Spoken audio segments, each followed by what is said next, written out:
paz do Senhor Jesus. Você sabe o que é luta espiritual? Você está passando por uma luta espiritual?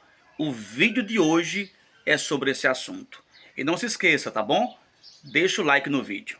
Que está cada dia mais nítida a batalha espiritual, né, da nossa vida.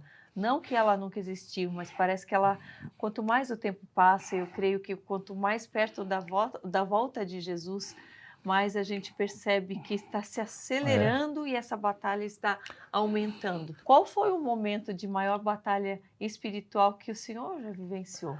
Que a gente sabe que mesmo aqueles que vivem e procuram buscar, né, a vontade de Deus e viver retamente, e tem um grande chamado, também sofrem uma grande batalha daqueles que tentam paralisar, né? É verdade. O senhor percebe que em alguns momentos essa batalha fica mais acirrada? Como tem sido na sua vida? Então a gente enfrenta várias batalhas, né? Todo dia, guerras espirituais. E eu já enfrentei muitas batalhas que Deus já me revelou satanistas dentro da igreja. Eu fui pregar em Goiânia, eu tenho muita experiência com isso. E dentro do avião, Deus me revelou: você vai encontrar um satanista naquele lugar. Já fazem 2 anos que ele está enganando a igreja. Já faz 2 anos que ele está louvando, pregando. E Deus me deu o nome da pessoa. Meu Deus! E ali eu cheguei e a esposa do pastor, ela tinha um sonho, porque era sobrinho dela. E ela sonhou com ele virado de costas, como se tivesse com uma capa preta. Só que ela não sabia discernir o que Deus estava falando para ela. E ali, quando eu cheguei na igreja, o Senhor me tomou e falou para ele: já faz 2 anos que você está atrapalhando a igreja. E você é satanista. E na hora manifestou legiões de demônio nele. Ele disse: pastor, como você me descobriu? Já faz 2 anos que eu engano as igrejas. Aqui nós entramos de novo na palavra discernimento espiritual. Eu fui pregar em Campinas agora no começo de janeiro, numa grande igreja. Deus revelou também obras malignas de satanistas que foram colocadas na porta da igreja. Satanistas que entraram dentro da igreja, ofertaram e deixaram dentro do envelope da oferta uma mensagem. E Deus revelou tudinho e o pastor chorava com a esposa porque eles encontraram esse envelope. Então nós estamos vivendo batalhas, guerras espirituais. E eu já deparei com muito satanista. Eu fui pregar em Brasília uma vez numa igreja. O músico era satanista. Eu quero deixar bem claro: você que é pastor, você que é levita, você que é líder do grupo de louvor, você que é líder da intercessão, ore a Deus, busque discernimento, porque são áreas que os satanistas estão se infiltrando dentro da igreja, o louvor e a intercessão. E ali o músico, e o pastor não entendia porque o grupo de louvor era uma confusão. Não crescia, não tinha crescimento espiritual, não tinha unção, aquele peso espiritual. E ali tinha um músico que tocava contrabaixo, que recebia 2 salários para atrapalhar a igreja. E ali o Senhor revelou, e ele manifestou legiões de demônio nele. Então eu quero dizer que o mundo espiritual é uma guerra muito grande. É tempo da igreja de Deus se despertar. Os irmãos que vão me assistir, que moram na América, né, o Senhor já me levou aí 48 vezes para a glória de Deus para a América. E eu nunca me esqueço que eu estava pregando no ano de 2019 em Boston, em Logan. E ali, no mês de outubro, e é um mês que mais some crianças na América. Por quê? Porque é época do Halloween, sacrifícios de crianças. E ali tinha um casal que estava visitando a igreja. E ali eu pregando, e Deus me mostrava a criança com uma mordaça na boca, sendo sacrificada. E Deus falou assim: diga para esse casal que o nome dessa criança é Pedro. E há 18 dias atrás eu livrei ele, porque os satanistas entraram dentro do condomínio para levar essa criança. E o casal começou a correr dentro da igreja, porque eu não conhecia eles. Eles ficaram assim, tão impactados com a mensagem, e eles contaram e caiu no dia que a criança foi sequestrada. A criança estava brincando no condomínio, sentado na porta. Para quem conhece a América sabe que quando a porta fecha, você só abre para o lado de dentro, não de fora. E a mãe foi para a cozinha fazer os afazeres, e uma voz falou com ela: volte e chama o teu filho Pedro. E nesse momento parou uma van, Deus revelou até a cor da van branca, com 2 pessoas vestidas de preto, que estavam sequestrando a criança.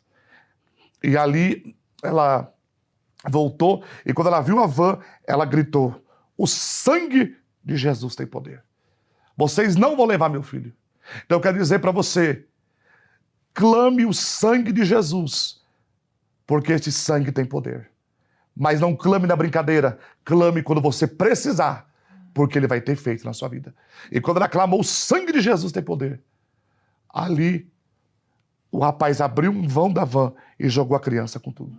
E a criança estava até com o braço machucado. E o Senhor, que já estava, e o Senhor deu ali um livramento. Então, para você que mora na América, você que mora na Europa, e até aqui no Brasil, que tem crescido muito a parte de Halloween, eu quero deixar esse despertamento. Ore pelos seus filhos, porque o inimigo tem entrado na mente de crianças, na mente de adolescentes, através de pontos de contato. Os Quais adultos... são esses pontos de contato, para quem nunca ouviu falar, para eles compreenderem? Pontos de contato pode ser através de um desenho, através de um jogo da internet, através de um brinquedo que você compra, através de uma roupa, né? Através de um livro que você ganha. Por quê? Porque assim como nós que servimos a Deus, consagramos as nossas vidas para o Senhor. Porque na vida do cristão tudo é consagrado. O alimento é consagrado, sua roupa é consagrado. A Bíblia diz assim que até o nosso fio de cabelo é consagrado. Né? E as pessoas que estão enganadas, ludibriadas por Satanás, eles consagram ao inimigo. Então eu quero deixar esse lembrete para os pais. Vigie. E Deus me mostrou também o ano passado sobre aquele desenho Homem-Aranha. Porque através daquele brinquedo existe uma mensagem subliminar que só as crianças veem. Os pais não veem. E o inimigo vai trabalhando na mente da criança. Deus já me mostrou através desse brinquedo crianças que iam se matar. E ali nós oramos e o Senhor repreendeu. E isso, irmã Karina, vale lembrar, um lembrete para os irmãos, para os pais principalmente, que isso vem lá de trás. Né? Existe um desenho chamado Popeye. E a cartilha do Popeye ela foi consagrada para um demônio chamado Preto Velho. Por isso que foi exigido o cachimbo. Então são pontos de contatos que vêm lá de trás. O Pica-Pau, quando você ouve aquela gargalhada dele, existem mensagens subliminares. Então eu quero deixar esse alerta para os pais. Vigie com o que os seus filhos andam assistindo. Vigie com os pontos de contato. Desenhos da Disney, né, que já teve muitos testemunhos de pessoas que contaram, né, que o Senhor mostrou brinquedos dentro da casa. Então ore, consagre a Deus. Quando você entrar na loja, quando você for comprar uma roupa, quando você for comprar um alimento, consagre ao Senhor. Porque o inimigo não vai ter esse poder sobre a mente dos seus filhos. Pastor, como que o senhor entende quando, né, um crente fala, mas isso não pega em mim, eu sou crente, o sangue de Jesus já me lavou, esse ponto de contato ainda assim ter efeito na vida daquela criança ou daquela família, não exista mais a interferência do mal nos objetos dentro da nossa casa ou não? Porque assim, vale ressaltar que a macumbaria, a feitiçaria não pega no crente que ora. No crente consagra a sua vida. Mas hoje em dia nós vivemos dias, irmã Karina, que as pessoas não estão orando mais. As pessoas não estão buscando mais. E a oração é a chave da vitória. E muitas vezes, ali no meio da família, o pai está consagrado. Outro não. Então vai pegar na esposa, vai pegar nos filhos. Porque o inimigo sabe qual vai ser o alvo que ele vai atingir as outras pessoas. Sim. Porque às vezes os pais estão firmes na igreja, mas os filhos adolescentes não. Então o inimigo vai entrar no adolescente, vai entrar na criança para perturbar os pais. Daí os pais ficam nervosos, é aquela confusão. Ah, pastor, mas macumbaria não pega em crente, feitiço. Pega. Eu já vi muito crente endemoniado. Não se assuste que eu vou falar aqui. Não se escandalize. Deus já me mostrou, eu já vi pastores endemoniados. Pessoas que não foram libertas. Pessoas que não passaram por um processo de libertação. Porque o processo, a conversão, ela é um processo. A cada dia eu tenho que me santificar, eu tenho que buscar, eu tenho que renunciar. Sim. E muitas vezes, mais nos dias de hoje, as pessoas elas abrem brechas. E o inimigo entra através dessa brecha. Sim. Sabe aquela coisa assim? Um pouquinho não faz mal. Não tem problema. E ali o inimigo vai entrando. E quando vê, já causou aquele estrago no meio da família, Sim. no meio dos filhos. Eu quero dizer para você, Efésios 6:10, que você possa se revestir de toda a armadura de Deus. Amém. Mas tenha discernimento. E não pense que, porque você é cristão, que você vai estar livre. A nossa luta é 24 horas por dia.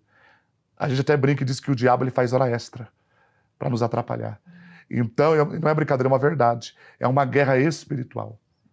Então não pense você, porque eu sou filho de pastor, porque eu sou neto de pastor, porque eu sou esposa de pastor, eu estou revestido. O mal não vai pegar. Tem gente que fala, tem muita gente já orando por mim, Não. eu estou salvo. Não. Você tem que fazer a sua parte. É. Né? Porque a atitude gera milagres. Né? É que nem muitas pessoas que dizem, eu tenho fé, mas não tenho ação. E a fé sem obra é morta. Né? Atitudes geram milagres. Então, consagre as roupas, quando você for... Uma vez o Senhor me revelou uma criança que estava com febre, porque eu tenho muitos testemunhos, defecando sangue, e o Senhor falou assim, ela ganhou uma roupa, um macacão de uma loja. E essa loja chama o Bruxo da Bruxa. E quando foram descobrir, ela tinha ganhado dessa loja. Uhum. E ali eles fechavam a loja para fazer sacrifícios. Meu Deus. E quando nós queimamos aquela roupa, o Senhor curou a criança no mesmo momento. Uau. Então, irmãos, eu já vi muitos, através de roupas. Não saia deste vídeo. Se você quer aprender sobre luta espiritual, o lugar certo é aqui. Então vamos para o vídeo. O pai de sua mãe, de modo que surge uma rebelião natural. Às vezes se torna rebelião violenta. Se os pais souberem tratá-la devidamente, e se os jovens compreenderem o que está acontecendo no terreno fisiológico, psicológico, espiritual, filosófico, então a transação se fará de modo suave. A maioria dos pais não examina devidamente o problema, nem toma tempo para compreendê-lo, e então se verifica uma rebelião radical e violenta. Mas vocês sabem que a maioria dos jovens deseja estar sob autoridade? Vou a algumas universidades e a alguns colégios em que não há regulamento. Tudo é permitido e a gente encontra ali as pessoas mais felizes e de aspecto mais deprimido. Tenho ido às outras universidades e colégios nos quais o quadro já é bastante diferente. Ou tomemos algumas das academias militares como West Point ou Anápolis. Ben Fairchild está aqui na plataforma. Ele era chefe dos capelões do Vietnã quando lá estive e organizou o meu itinerário quando eu estava pregando às tropas há 2 anos. Ele lhes dirá, eles têm 1000 regras nessas academias que, a meu ver, nada significam. Perguntei-lhes, por que vocês têm tantos regulamentos sobre tudo? Eles responderam, estamos ensinando disciplina. Aqueles jovens procedentes dos nossos melhores lares estão felizes porque têm sob si autoridade e têm disciplina, pois a verdade é que fomos feitos para elas. E é por isso que é tão importante colocar-se sob a autoridade da soberania de Cristo. Esta é também a razão, porque muitos jovens não querem Cristo. Eles não querem que se diga o que fazer. Jesus disse, você não pode servir a 2 senhores, você tem que escolher. Ou escolhe servir a si mesmo e seguir seu próprio caminho, ou servi-lo, isto é, a Cristo. Ele diz, não é possível ficar neutro, você tem de escolher. Que caminho você irá escolher? Que vida você irá viver? Você vai viver uma vida centralizada em si mesmo, ou vai viver sob a soberania e a autoridade de Jesus Cristo? Vós me chamais o Mestre e o Senhor, e dizeis bem, porque eu sou, diz Jesus. Há ainda outro gigante que os jovens enfrentam, do qual talvez não estejam cônscios também. Esse é o gigante do desejo de ser amado. Freud disse que este é o maior instinto que temos, esse anseio de ser amado. Um juiz de menores disse há algum tempo, nunca compareceu à minha presença uma jovem transviada que fosse amada por seu pai.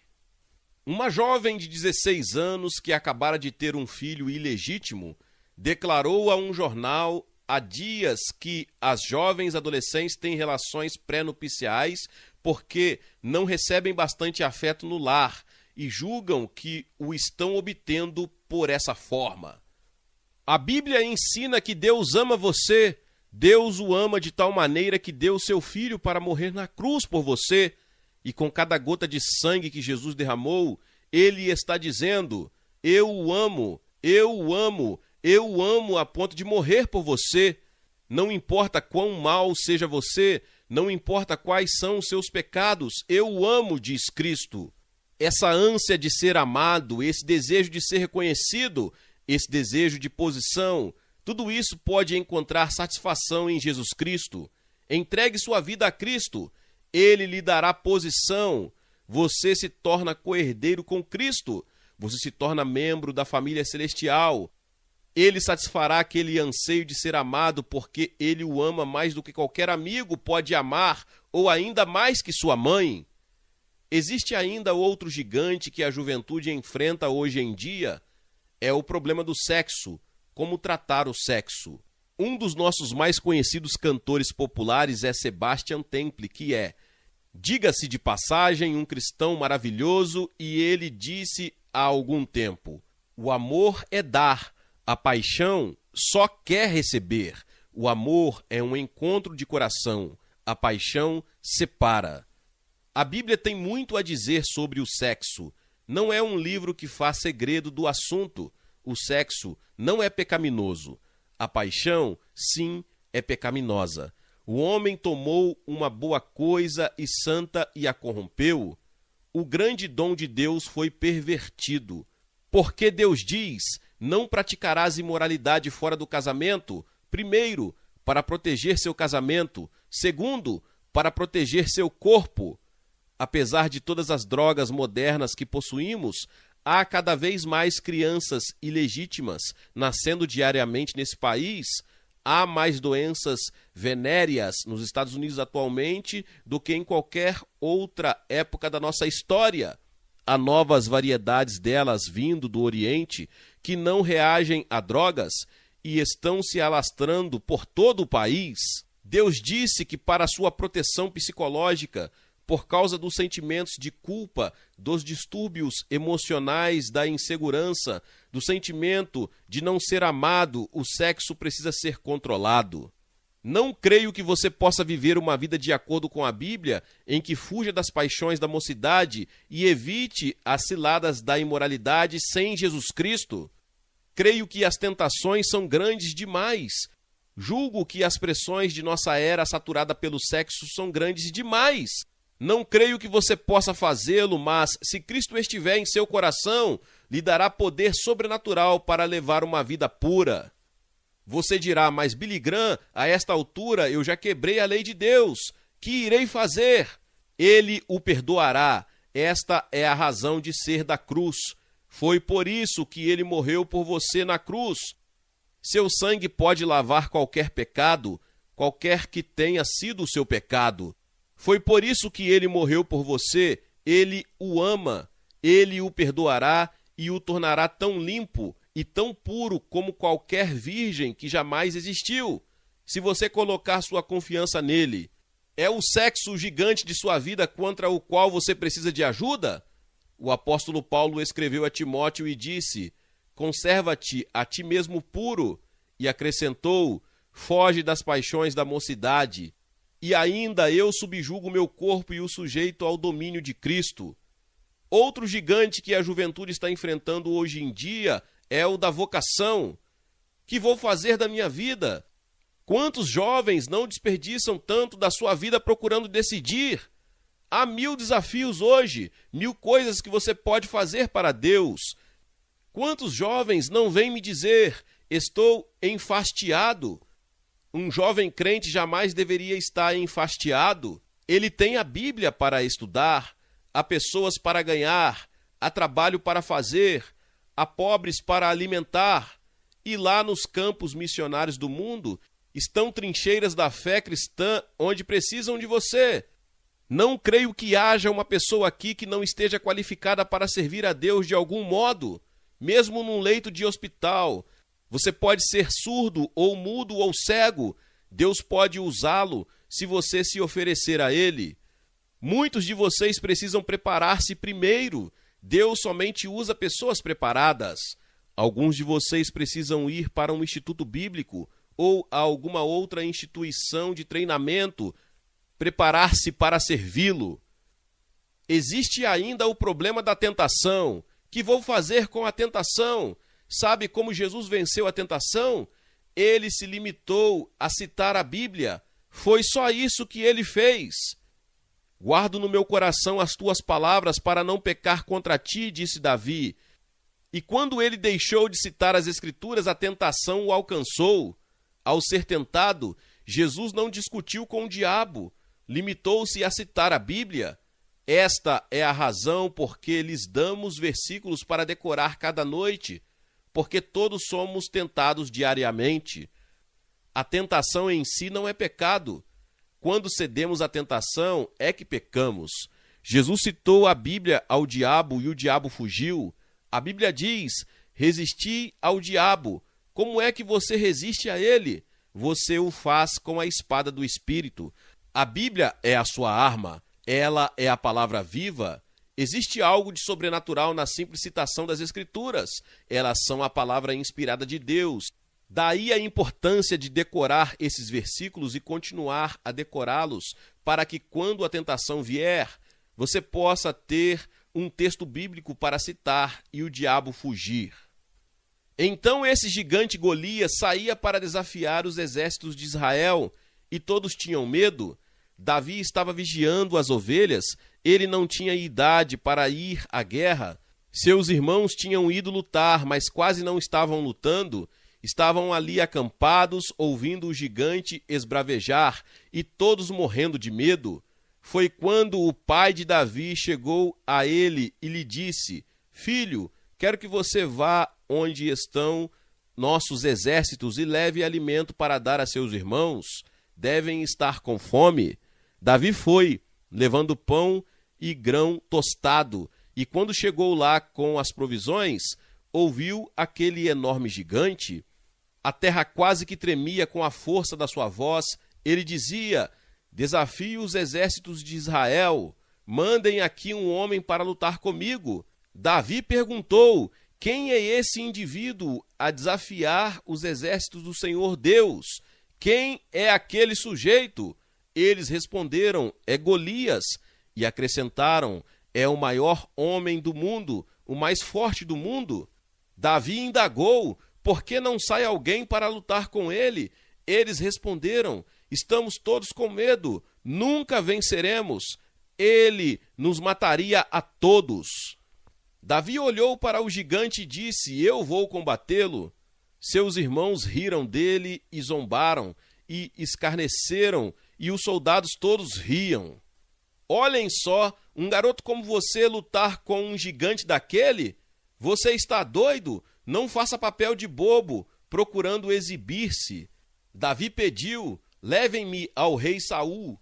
Eu me ofereço para lutar com o gigante. Levaram-no então ao rei Saul, e o rei Saul disse: nada disso, você é um menino. Não posso mandá-lo combater Golias, pois os nossos maiores guerreiros têm medo dele. Ele vai cortar sua cabeça com aquela enorme espada. Davi disse: majestade, quando eu estava certa feita vigiando meu rebanho, apareceu um urso, matei-o. Com as minhas mãos desarmadas, Deus me ajudou a matá-lo. Um leão veio para apanhar uma ovelha de outra feita, e Deus me ajudou a vencer o leão com as mãos vazias.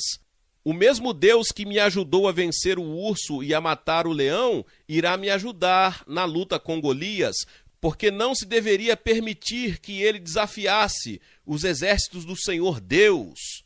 Saul disse: está bem, se você está mesmo disposto a ir, vá.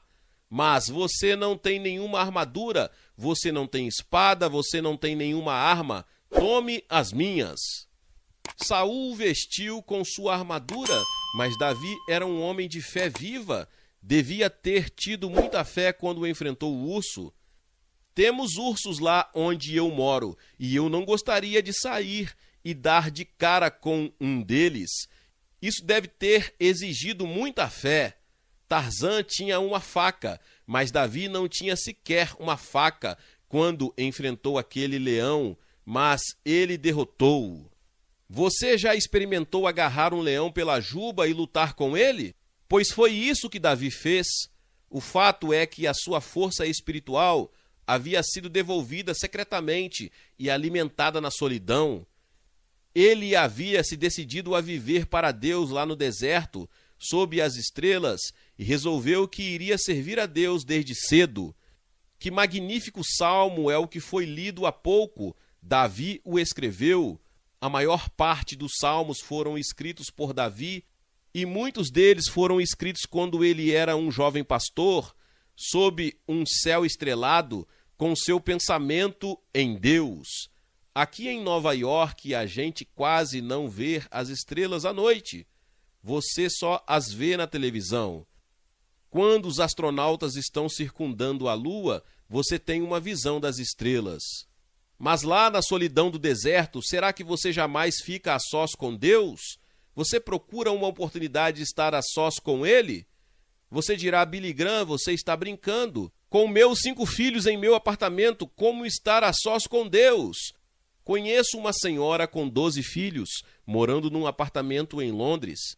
Ela disse que quando queria estar a sós com Deus, apanhava o avental e o colocava sobre a cabeça, e então ali, a sós, orava. Você pode ficar a sós. Também Davi havia se exercitado, sua fé espiritual em combate solitário. Ninguém o havia visto combater o urso, e ninguém o viu em luta com aquele leão, senão Deus. Ele iria ouvir aquela história pelas gerações afora. Ele não tinha que se orientar pela experiência de outrem. Ele havia experimentado a Deus por si mesmo. Esta é a dificuldade com os jovens de hoje. Eles estão esperando uma religião de segunda mão e rejeitaram o cristianismo porque dizem: ele não funcionou na vida de nossos pais. Meus pais são grandes hipócritas. O cristianismo não deu resultado com eles. O que você vê por aí é uma caricatura do cristianismo. Realmente não lhe estou pedindo que venha ao cristianismo como instituição. Estou pedindo que tenha um encontro pessoal com Jesus Cristo por você mesmo, uma experiência sua mesma. Davi teve sua própria experiência, não dependeu da fé do pai, foi adiante numa experiência que ele mesmo havia tido com Deus, uma experiência que resistiu à prova da vida diária. Ele viveu uma vida disciplinada, ele disciplinou sua mente, ele disciplinou seu corpo, ele disciplinou sua língua, ele disciplinou sua vida sexual, ele aprendeu a tocar harpa, aprendeu a escrever poesia, não gastava o tempo sentado nos bares, andando com a rapaziada, ele se dedicava ao estudo. Quando chegou o tempo próprio, Deus o usou, ele suportou as censuras, as zombarias e os motejos dos irmãos e dos amigos. Riam-se da fé que ele revelara em Deus, do mesmo modo que irão rir de você quando voltar à escola e à vizinhança e disser: tornei-me crente, aceitei a Cristo. Alguns dos nossos amigos irão abandoná-lo e você terá de fazer novas amizades, mas Deus as proverá. Deus provará você por algum tempo, como fez com Davi. O urso poderá vir, o leão poderá aparecer e Deus irá dizer: muito bem, aqui está a grande prova. Eu ajudarei você se você me deixar fazê-lo. E Deus o ajudará nessas provas, e quando você atravessá-las, então virá a grande prova, e depois a vitória. Você não estará dependendo de ninguém, e se achará com 1000 novos amigos em todo o mundo, com os quais nem sonhava, e que são seus irmãos e irmãs. Você fala em irmãos de alma. Quando você vem a Cristo, tem um bom número deles. O preto se torna bonito, o branco é bonito, o amarelo é bonito e o vermelho é bonito. Tudo é bom quando você vem a Cristo. A experiência de Davi resistiu à racionalização do intelecto. Sua mente poderia ter-lhe pregado uma peça. e ele poderia ter caído na armadilha porque Saul disse: vista-se com a minha armadura. Ela já esteve em uma centena de batalhas. Eu tenho a melhor espada do mundo, leve-a com você. Davi se vestiu com a armadura de Saul, mas quase não podia mover-se. Ele não poderia lutar naquela indumentária.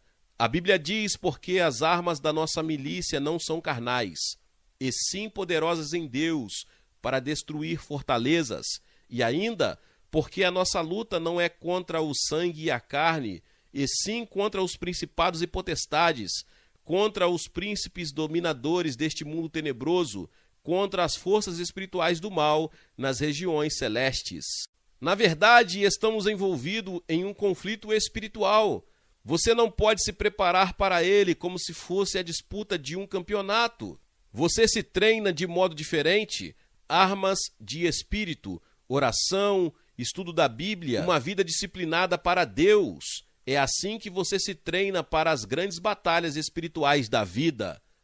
Assim Davi se foi e fez uma coisa interessante. Ele tinha uma funda e parou junto a um ribeiro onde apanhou 5 pedras. Alguém perguntou por que ele pegou 5 pedras. Ele só precisava de uma. Alguém sugeriu que Golias tinha 4 parentes e Davi tinha uma pedra para cada um deles. Davi não tinha experiência. Golias era mais experiente do que ele. Davi levava desvantagem porque Golias tinha seu escudeiro. Ele levava desvantagem nos armamentos e no peso, mas disse: tu vens contra mim com espada e com lança e com escudo. Eu, porém, vou contra ti em nome do Senhor dos Exércitos, o Deus dos exércitos de Israel. Eu vou contra ti em nome de Deus. A Bíblia diz que ele apanhou a funda, colocou uma pedra nela e atirou em Golias. O grande gigante tinha uma expressão de surpresa no rosto. Viera-lhe um pensamento que não lhe tinha ocorrido antes, mas aquela pedra atravessou-lhe os miolos e ele tombou morto. Deus havia entregue o gigante por meio do pequeno Davi com uma funda. Pois esta história tem uma aplicação espiritual para você. Há muitos gigantes em sua vida, alguns deles bem grandes, mas posso afirmar-lhe que com fé em Cristo, com ele em seu coração, você pode sair e derrotar o maior gigante do mundo. Você pode vencer o gigante do sexo. Você pode vencer o gigante da necessidade de ser amado. Você pode vencer todos esses gigantes que mencionamos há pouco. Você tem problemas com seus pais? Isso pode ser vencido com Cristo. Você tem problemas com os seus amigos e luta com a solidão, com um vazio de alma, com a falta de estímulo na vida? Entregue sua vida a Cristo, sirva-o, sirva a sua causa e leve 5 pedras com você. Em primeiro lugar, leve a fé pessoal em Cristo, que você pode receber esta noite. Segundo, pratique sua devoção diária. Não deixe passar um dia sem ler a Bíblia e orar. Terceiro, viva uma vida disciplinada debaixo da soberania de Cristo. Quarto, dedique-se ao serviço do próximo. Em quinto lugar, esteja preparado. Lincoln disse certa vez: vou me preparar e qualquer dia minha oportunidade surgirá.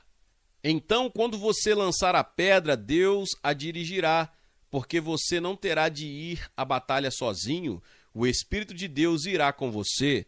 E esta é a verdade gloriosa que eu não consigo jamais que a imprensa alcance. Quando você vem a Cristo, o Espírito Santo passa a residir em seu coração.